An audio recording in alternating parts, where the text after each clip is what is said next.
Okay, welcome back, Jason.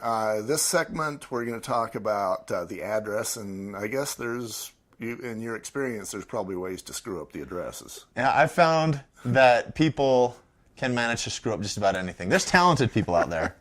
So this is the thing that goes on with the address. It seems pretty easy, but the mailing address where the USPS thinks is the home isn't always what the county thinks is the home, isn't always what the homeowner thinks is the address of the home. So the question becomes, how do you know what address is the home that your clients want to buy? So, for example, let's say the home I'm in is on a boulevard. Okay. Does it matter whether you type out boulevard or put in BLVD? No, it doesn't matter.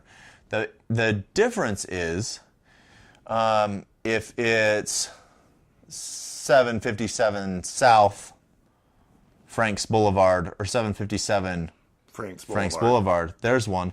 But the other issue can be is when the property is mapped out by the county and then the builder builds a house on it, especially if it's on a corner, if the house faces a different direction, it can have two different addresses.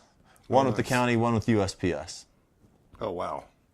Yeah, and I'm thinking as the home inspector, sometimes I'll go to an address and I put it into Google and maybe it's 100 South, 200 East, sort of a thing.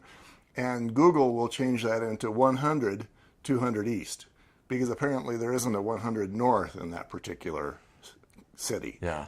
So that's common, especially when you get a whole bunch of the fancy street names. So if you need north, south, east, west on there, there's a really easy way to check it.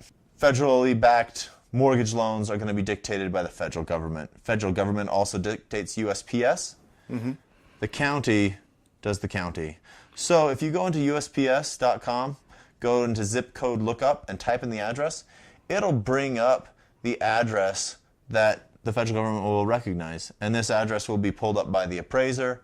And then if there are differences with title, that will be worked out. Typically, they will go with USPS. It used to be we always did what title said. We always did what title said. And then we had a mortgage meltdown, and they got a new boss in town. And now we do whatever Freddie, Fannie, federal government. So you tell them that you're looking for a zip code, but what you're actually looking for is the legal address to the property. Yeah. Okay. Or the address that USPS says it is, because it could be actually different than the legal address with the county. There are times when the county has just the wrong information, and so if you come up a address not found and you can't make it match, contact title as soon as you can and see what's going on. If it is in fact wrong, it could take a little while to fix, and it will have to be fixed before you can close a loan on it. Okay. What do we got next, boss? Right next, we've got the lead-based paint disclosure. We'll be right back.